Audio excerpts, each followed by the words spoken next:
Salut à toi. Salut. Voilà, aujourd'hui je suis avec Laura qui va nous parler de... Tu vas nous parler de quoi, Laura? Je vais parler de mon entreprise Qui s'appelle monbébéauthentique.fr. C'est parti. Salut Laura. Coucou. Alors, en fait on va commencer tout simplement. Présente-toi. Alors, je m'appelle Laura. Je sais plus quel âge j'ai. Je suis en 92, non, je suis créatrice textile autour de bébé. Je fais des articles aussi zéro déchet. Et j'exerce cette profession depuis 3 ans maintenant. Où ça? Dis-moi. Où? À Amiens, donc en Picardie, dans le 80, région 80. Donc j'exerce cette profession depuis 3 ans maintenant. Je vis maintenant de mon activité. Donc je viens de signer mon CDI à la coopérative, Yes. qui me permet en fait de me rémunérer de mon travail. Ok. Pourquoi avoir créé ton entreprise? Alors, plusieurs choses. Je dirais que ce qui m'a emmené principalement à créer mon entreprise, premier déclic, ce serait le fait de ne plus avoir de supérieur hiérarchique, de pouvoir gérer mon temps et gérer ce que je veux faire, enfin vraiment gérer mon activité. Deuxième déclic, je recherchais un métier créatif donc qui me plaît et on va dire que ça rentrait pas forcément dans une case, donc j'ai créé mon propre métier. Ouais. Et c'est ce qui fait que ça a été le deuxième déclic, c'était ça en fait, c'est de créer vraiment mon propre métier et être pas comme tous les autres dans une case. Ok. Et du coup, pourquoi de cette façon? Donc pourquoi autour de bébé, le zéro déchet, l'écologie, pourquoi cette voie-là? Alors, autour de bébé, on va dire que c'était principalement parce que j'ai fait de la couture, j'ai fait 2 ans de BEP, 2 ans de bac. Donc Ouais. je suis formée à être styliste. Et l'univers du bébé, plutôt pour le côté petite création, assez rapide à faire et pas que ça me prenne non plus du temps sur la production. C'était plus ça dans l'idée. Ok. Après j'ai eu mon fils entre temps, donc ça a apporté aussi un petit peu le côté Du sens, ouais. L'écologie, c'est venu un petit peu plus tard. En fait, à la base du projet, c'était vraiment l'écologie. Je voulais intégrer une partie écologique. Et plus j'avançais en fait dans ma démarche zéro déchet, et plus je me suis dit il y a quelque chose qui colle pas. J'ai envie de raccrocher ce que je vis au quotidien en termes de zéro déchet à mon entreprise. Donc j'ai lié les deux, et c'est pour ça qu'aujourd'hui je fais et des créations bébés qui est mon activité principale, et le zéro déchet qui est une vente complémentaire. D'accord. Et toi, d'ailleurs, au sein de ta vie personnelle, le zéro déchet, il me semble que ça fait 3 ans maintenant? Oui, ça fait un peu 4 ans. 3 ans, 4 ans je dirais. Ça a été un déclic assez soudain. Alors je suis quand même quelqu'un qui a été éduqué à manger plutôt sainement, de la bonne nourriture. On n'allait pas non plus manger des pâtes tous les jours, mais j'ai quand même eu une éducation. J'ai eu la chance d'avoir une éducation où mon papa cuisinait, on consommait local, producteur, tout ça. Ça apporte quelque chose. Et ce qui m'a vraiment fait le déclic, c'est la semaine où je suis partie en Slovénie. J'ai fait le tour de la Slovénie, qui est un pays magnifique. Et en randonnée avec mon conjoint, on est tombé sur une plage où on a fait la randonnée, et on est tombé sur une décharge à ciel ouvert. Et en fait, le principal des déchets, c'était des emballages français, et on était à 900 000 km de la France. Et du coup, je me suis dit, bon, déjà, il y a l'impact. On est rentré, et Et je me suis dit, il faut vraiment faire quelque chose dans notre quotidien. Et c'est un petit peu près au même moment où j'ai découvert donc, la famille Zéro Déchet, donc Bénédicte Moret et puis Jérémy Pichon. Voilà, de fil en aiguille, voilà, cette famille m'a un petit peu boostée, m'a mis vraiment dans le mood. Et c'est comme ça qu'on a vidé notre poubelle, mon conjoint et moi, et qu'on a analysé voilà, ce qu'on pouvait éviter, ce qu'on pouvait acheter soit en vrac ou faire nous-mêmes. Et voilà, on a un certain temps, on a mis une bonne année pour vraiment débarrasser la cuisine, la salle de bain, enfin voilà, pièce par pièce. Et aujourd'hui, voilà, il y a des choses voilà, qu'on rachète emballées, mais on essaye de privilégier le carton, le vrac ou le do-it-yourself quand c'est possible. Au maximum, ok. La suite sur le comment. Donc comment on crée sa boîte en 2020. La question qui tue. La question qui tue, qui n'est pas forcément préparée. Non, c'est compliqué. Elle est compliquée cette question parce que déjà il faut avoir l'envie, il faut avoir la volonté, il faut s'accrocher, ça je suis il ne d'accord. faut pas avoir peur des échecs, il faut aller au bout de la vision. Il ne faut vraiment pas s'arrêter, même s'il y a des échecs, il faut toujours rebondir dessus, aller à droite à gauche, pouvoir avoir l'avis d'expérience ou autre de professionnels, que ce soit du même métier ou autre, hein. C'est hyper enrichissant. Et là où c'est compliqué en 2020 de créer son entreprise, alors on a des aides, de l'État, on est quand même bien accompagné selon les structures. Par contre, il n'y a pas de, comment je pourrais dire, il n'y a pas d'unité. Par exemple, on se dit pas demain je crée mon entreprise, je vais aller à tel endroit pour avoir toutes les informations nécessaires juridiques, en termes juridiques, en termes gestion financière. On n'a pas vraiment cette unité-là. Alors il y a la CCI, enfin selon la chambre d'où on dépend, du métier qu'on veut exercer. On est plutôt aiguillé selon les chambres des métiers, mais il manque une unité en fait, vraiment une unité où si on a un problème assez particulier du métier, à aller chercher l'information et être en relation avec quelqu'un qui a... Donc si j'ai bien compris, c'est qu'en fait il y a plusieurs interlocuteurs à qui il faut s'adresser au lieu d'un en fait. Oui, voilà, c'est ça. Et c'est ça qui rend la chose compliquée. C'est ça qui rend la chose compliquée. Après il y a des organismes indépendants, des organismes qui sont publics, comme la CCI. Après il y a des organismes qui sont spécifiques aux porteurs de projets. Qui sont plus ou moins aussi liés à Pôle emploi, donc c'est ça qui est intéressant aussi dans l'histoire. Mais c'est plutôt l'après-création d'entreprise. Parce que créer son entreprise, c'est très simple. Là, on parle en micro ou d'entrepreneur. Moi, c'est différent. Je passe par une SCOP, donc c'est une société coopérative partagée. C'est encore différent. Là, je suis entrepreneur salarié, donc je suis autant patron que salarié. Du coup, j'ai les avantages d'un salarié et l'inconvénient du patronat. Non, on va dire que j'ai double peine sur les charges. Donc, j'ai et les charges patronales et les charges salariales si je me prends un salaire. C'est on va dire la double peine. Mais en contrepartie, j'ai la sécurité de me dire si demain ça s'arrête, j'ai cotisé à Pôle emploi, je peux avoir mon chômage pour repartir sur un autre projet ou autre. Alors que quand on est en micro ou autre, c'est pas forcément possible. Enfin, à ce que j'ai pu me renseigner. Enfin, ça a peut-être changé d'ici là. Voilà. Ok.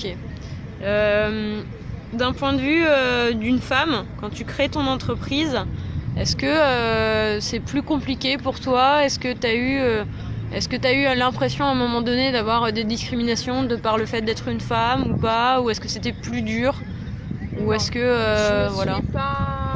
je me suis pas vraiment penchée sur la question. C'est vrai que c'est intéressant de savoir si j'aurais été égale par rapport à un homme sur la création d'entreprise. Après, la seule, je pense, difficulté d'une femme, c'est que après, c'est pas pour toutes les femmes, hein, mais c'est qu'on se pose quand même un peu trop de questions. On a peur un peu d'aller vraiment tout de suite sur la bonne... On veut tout de suite le bon chemin, du coup on se pose plein de questions, on a peur en fait vraiment de passer le pas. Ouais. Là où un homme sera beaucoup plus à l'aise en fait, je pense. Donc il y a juste ça, mais sinon j'ai pas senti de discrimination particulière. Ok. Mais toi tu t'es quand même posé beaucoup de questions. Ah oui, et je me suis posé beaucoup de questions, c'était assez complexe. Après c'était plutôt la peur du confort, de se dire voilà je quitte mon CDI, je quitte ma région, je quitte mes amis, ma famille, je quitte tout pour créer ma boîte. Et là, autant c'est épanouissant parce qu'on part, de zéro, on se crée des liens, des partenaires, des collaborateurs. Bien sûr. Mais derrière, quand on veut souffler par exemple, parce que c'est important de séparer vie de famille et vie entrepreneuriale, bah là c'est un peu plus dur, ouais. C'est un peu plus compliqué. Bah ouais. Sinon, ça se fait assez aisément, quoi. Bah ouais, je me doute. Du coup, il faut quand même... j'imagine, et je l'ai vécu aussi du coup. Oui, bah oui, forcément, oui. Mais c'est vrai qu'on sera d'accord, je pense, pour dire que le soutien des amis et de la famille, c'est indispensable, quoi. Je pense que ça fait déjà une bonne partie du... Ça fait beaucoup. Du truc, quoi. Je pense que même le soutien... Quand j'ai fait ma formation à BGE, les premières questions sur le porteur de projet, c'était en lien avec le soutien justement familial ou l'entourage, quoi. Et c'est hyper important. C'est vraiment quelque chose parce que derrière, si y a un jour où ça va pas aller, soit va y avoir une erreur sur un calcul, ou même sur de la production ou autre. On va se poser des mille et cent de questions et il faudra un soutien derrière. Et c'est pas forcément un soutien professionnel avec une réponse professionnelle, ce serait plutôt juste moral, quoi. Ouais, voilà, c'est ça. Yes. Et du coup, parce que tu es jeune maman depuis... Depuis un an et demi. Ouais. Ah oui, alors ça, oui. Et sachant que ta boîte maintenant a 3 ans. Ça a été compliqué. Donc concilier vie de famille, le travail, bébé, zéro déchet, l'écologie, tout ça. Ouais. Ça a été... En fait, ça a fait tout en même temps. C'est ça. Alors, il était voulu, mais pas forcément attendu.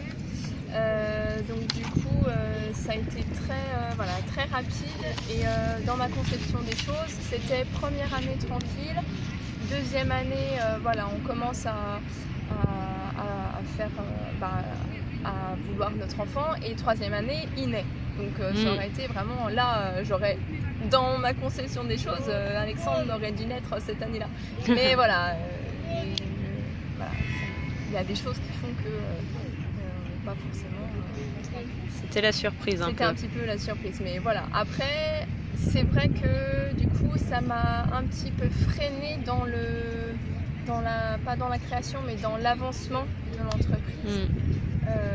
On va dire que la première année, je me suis beaucoup formée, je me suis beaucoup intéressée à tout ce qui est événements, tout ce qui est... Enfin, j'ai vraiment bougé à droite à gauche pour m'informer. Voilà, c'était vraiment l'information. Et quand j'avais un petit peu tous les éléments, la deuxième année, là, je me suis posée, j'ai choisi, avec mon business plan, j'ai choisi donc le statut juridique. J'ai choisi la coopérative parce que c'était assez simple, accessible, et le côté coopératif qui m'intéressait énormément, et qui aide beaucoup au tout début. Bah oui. Et que j'aurais pas eu en micro ou en auto-entreprise, j'aurais été un peu plus seule, je pense, que en coopérative. Après, ça fait pas tout. Voilà. Il y a la gestion financière, est déléguée. Par contre, le reste quand même. Voilà, on fait quand même nos factures, on fait quand même les devis. Enfin voilà, il faut quand même gérer un petit peu tout ça. Mais c'est le moindre problème, on délègue à la coopérative, et c'est la coopérative qui prend le relais. Donc ça, c'est déjà c'est clair. Stress en moins. Surtout sur le juridique, voilà, on n'a pas la science infuse, on peut pas tout savoir, il y a des lois qui sortent tout le temps, on peut se mettre à jour, hein, un peu, se mettre des alertes, un peu, mais voilà, on est humain. C'est pratique, quoi. Ouais, c'est quand même assez pratique. Après, en contrepartie, tu donnes quand même 10% de ton chiffre d'affaires, donc il y a un moment donné, il faut que tu fasses voilà, le pour et le contre, et je pense qu'à un moment donné, quand tu atteins un certain chiffre d'affaires, ça vaut le coup, quoi. Voilà, ça vaut plus le coup. Mais voilà, ça c'est vraiment un peu plus tard. Oui, quand, en tout cas pour démarrer, donc ça c'est avec la SCOP. Hein. Ce qui est bien, c'est que donc, moi j'ai été en contrat CAP, donc c'est le contrat d'appui au projet d'entreprise qui est lié à Pôle emploi. Okay. Et ça veut dire que, qui est lié à la coopérative, et avec Pôle emploi, on peut continuer à toucher son chômage pendant le contrat CAP, qui nous permet de vendre nos créations. Parce qu'on ne peut pas être, par exemple, au chômage et vendre ses créations, c'est illégal. Il faut avoir un statut, un statut, voilà, ou un contrat justement avec une coopérative pour pouvoir vendre légalement ses créations ou ses produits. Voilà. Donc c'était un bon choix. Donc j'ai pu tout, on va dire, tout ce que j'ai pu avoir en termes de chômage, c'était ma petite trésorerie de départ pour l'entreprise. Donc c'est pas mal. Ok. Ensuite, j'aimerais savoir tes sources d'inspiration. Oh là là. Ça varie beaucoup l'inspiration. On va dire que ce qui me botte vraiment, c'est travailler mes chutes. Alors au tout début, je voulais vraiment que ça soit à 100% éco-sourcé, c'est-à-dire des tissus, des coupons, des draps que j'achète en ressourcerie, friperie, et que voilà, je redonne une nouvelle vie pour les retravailler derrière, et puis après travailler les chutes aussi, hein, c'est une continuité, c'est faire une boucle. Et j'ai diversifié en achetant donc, du neuf, mais en certifié biologique et Ecotex, parce que comment je pourrais dire ça, on vend surtout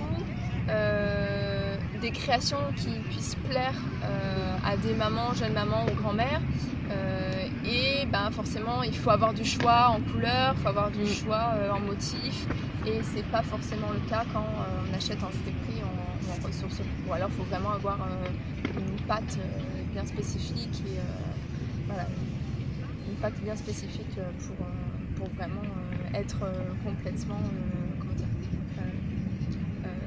avoir, je saurais pas dire, mais être vraiment à part entière, quoi. Avoir sa marque tout autour du projet éco-sourcé. Donc ça se fait, hein. Il y a des sites qui existent. Là c'est peut-être encore, enfin toi en tout cas ton entreprise était encore un petit peu trop petite, peut-être pour que ce soit le cas, quoi. Oui. C'est ça que tu veux dire. C'est ça. C'est pour ça que j'ai voulu diversifier un petit peu en achetant des tissus biologiques certifiés GOTS et Ecotex, qui restent quand même, voilà, des certificats qui sont des valeurs sûres dans le monde du textile.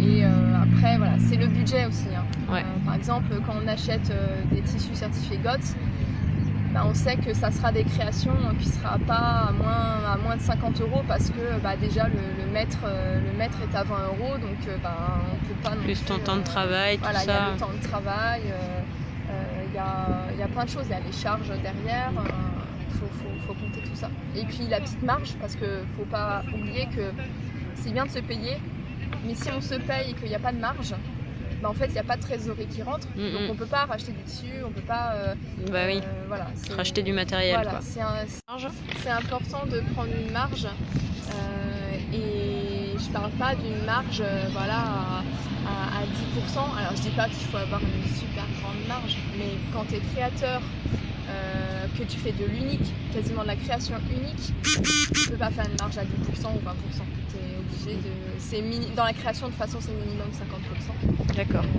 Mais derrière, dans ta marge, bien sûr, tu vas pas avoir 50% de marge. Tu vas avoir les frais de la coopérative, tu vas avoir plein de frais dans cette marge. C'est pas de la marge totale. Oui, c'est pas gratuit pour dire de faire 50% de plus, quoi. C'est sûr. Puis après, voilà, il y a les impôts, il y a pas mal de choses qui s'en découlent après. Bien sûr. Derrière. Et du coup, au niveau de tes créations, dans ce que tu proposes à la vente, qu'est-ce qu'on peut trouver chez toi? Et donc des bavoirs, des hamacs à doudou, des gigoteuses été-hiver, j'ai dit hamacs à doudou, Ouais. des sarouels. Après, c'est côté zéro déchet, donc on peut trouver des cotons bébés réutilisables, des cotons d'allaitement, des cotons pour se démaquiller, des pochettes à savon, des étuis cirés à brosse à dents, des pochettes à savon, et là récemment des couches lavables qui sont déjà en vente dans les Biocoop à Amiens, exclusivement à Amiens pour commencer, et pourquoi pas après diversifier et faire la région Picard, pourquoi pas. Après c'est la production, j'ai deux mains, je peux pas me lancer dans une production intensive. Le but c'est pas de faire de l'industriel, le but c'est vraiment de faire de l'artisanal et de me faire plaisir aussi quelque part. Faut pas oublier le plaisir dans la création. Et si par exemple, parce que du coup toi t'es à Amiens, moi je suis à Toulouse, Ouais. si j'ai des gens à Toulouse qui veulent de tes créations, est-ce qu'ils peuvent quand même te commander Ah bien sûr, le site et se faire envoyer? Oui, le site fait au national, donc on envoie, enfin j'envoie, c'est moi encore qui gère le site internet de A à Z, donc j'envoie dans toute la France. Avec un petit délai, donc temps de Oui, fabrication, le temps plus temps de livraison, ouais, ce qui est normal. Le temps de livraison. Après, le but, ce serait vraiment de me créer un stock tampon, on appelle ça, pour pouvoir avoir moins de délai. Mais c'est compliqué parce que je travaille et avec les pros et avec les particuliers. Et du coup, le fait être sur les deux fronts, quoi. Ouais, de travailler avec les pros, ça demande énormément de temps parce que c'est de la vente en grande quantité. Voilà, ça reste quand même la grande quantité pour demain. Et forcément, ça me prend du temps et j'ai du mal à remettre en stock pour les particuliers. Mais bon, après, voilà, c'est une question de gestion et ça va se faire sur la fin de cette année. Mais oui. Et du coup, où est-ce que tu vas pour le futur?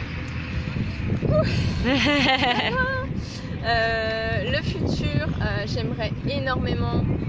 C'est bête, hein, mais le Covid, je me suis dit, il y avait beaucoup de boutiques qui étaient fermées, mais vraiment dans ma vision, ce serait d'avoir une boutique atelier avec d'autres créatrices, mais vraiment main dans la main, quoi, pas des concurrentes potentielles, je sais pas comment on peut appeler ça, mais vraiment une sorte de mini coopérative en fait, en boutique atelier sur Amiens ou même dans la région Picarde. Ça serait vraiment, c'est la vision proche. Après la vision à long terme, j'ai pas encore vraiment la vision à long terme parce que le Covid a vraiment fait bousculer pas mal de choses, et il y aura peut-être d'autres priorités à l'avenir. Ok, à voir. À voir. Ok. Et quel conseil tu donnerais à quelqu'un qui veut se lancer? Fonce. Écoute pas trop les gens, écoute pas trop. Il faut écouter et prendre du recul. En fait, il faut prendre. Au tout début, moi je prenais toutes les infos. Et puis après, je les triais par catégorie et je prenais vraiment que l'essentiel et ce qui me paraissait, moi, le plus judicieux, le plus juste, autant pour l'humain que pour la planète, autant pour l'entourage que sa propre famille. Voilà, il faut vraiment faire par rapport à ses envies à soi, parce que voilà, derrière, c'est la créativité. C'est toi et toi-même, donc faut foncer. Bien sûr, il faut aller chercher à droite à gauche les infos, mais sors de ta bulle de confort et tu verras, tout éclate à la fin. Voilà. Très bien. Bon, merci pour ce temps que tu m'as donné. Merci à toi, ça m'a fait un énorme plaisir sur ce beau soleil bordelais. Oui. D'ailleurs, petit coucou à ma au Bordelais. Ah oui, à ta belle-sœur, c'est vrai. Ma belle-sœur qui est sur Bordeaux, et à sa petite fille et puis à son petit garçon qu'elle vient d'avoir. Je lui fais plein de bisous. Et voilà, et on se revoit peut-être bientôt. Yes, et puis on te souhaite plein de belles choses pour la suite. Merci beaucoup. Ciao. Ciao. Je te mets quelques photos du travail de Laura et donc de ce qu'il y a actuellement disponible sur son site. Il y a bien d'autres choses évidemment. Je t'invite à aller faire un petit tour. Je mets le site évidemment en descriptif et te souhaite une bonne soirée, journée, selon à l'heure où tu regardes cette vidéo.